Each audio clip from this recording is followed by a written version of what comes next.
been a pretty exciting first half of the year in 2021 for Gold and Independence. The first major milestone of the year for us was the renegotiation of our $4 million US bullet payment into 1.7 million cash and 4.9 million shares of the company. So our greatest liability looking forward as of January 1st, 2021 was dealt with before the end of the month. Without the support of our shareholders from the September 2020 placement and their early exercise of the 42-cent warrants, we would not have been in a position to deal with the bullet payment so effectively and so quickly into the company's life.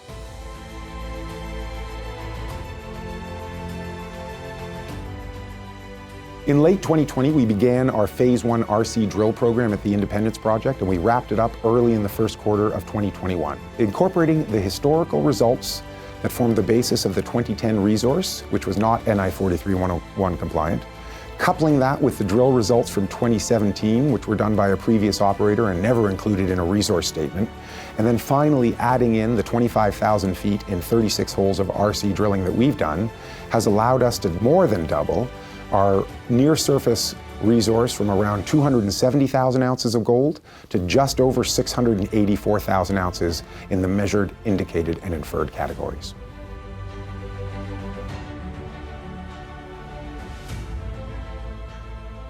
During our Phase 1 program, not only did we have success delineating additional what we call run-of-mine material, which runs about a half gram gold plus a significant silver credit, but we also had some significant exploration success.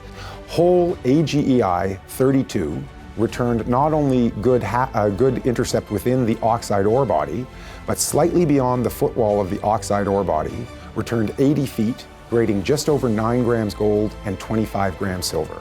When you compare this to our run-of-mine grade of about a half gram gold and around 3 to 6 grams silver, this is clearly a high-grade intercept that will likely be captured by an open pit.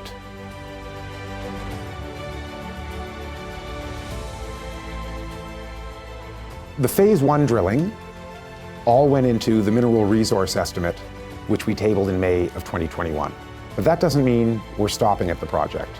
We completed our Phase 2 drilling in May of 2021 and have received assays back so far from 6 of the 12 holes.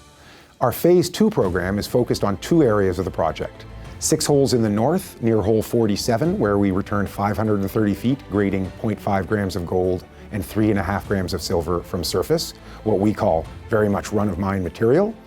And then in the center of the project, we had hole AGEI 32 that returned 80 feet of 9 grams gold and 25 grams silver outside of the known oxide deposit.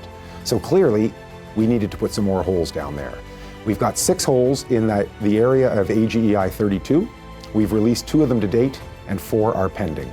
Our hope is to add a sizable amount of higher grade material into the next resource estimate on the Independence deposit, which will accompany the PEA at the end of this year.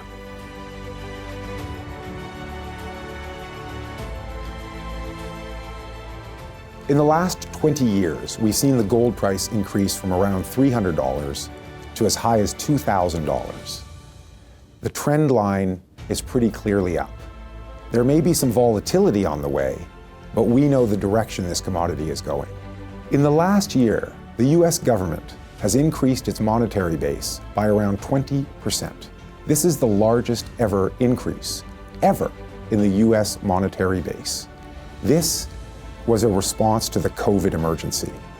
All of that money has been created, but not all of it is flowing through the system yet. And that's because we haven't returned to normal.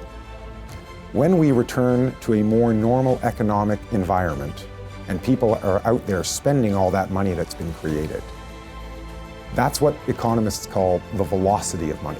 When that velocity of money returns to normal levels from its currently depressed levels, the likelihood of the gold price increasing is very strong.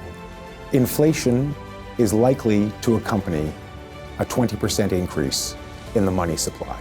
And the things that perform best in an inflationary environment are hard assets, king of which is gold. It's time for gold. It's time for independence. Now is the time for gold and independence.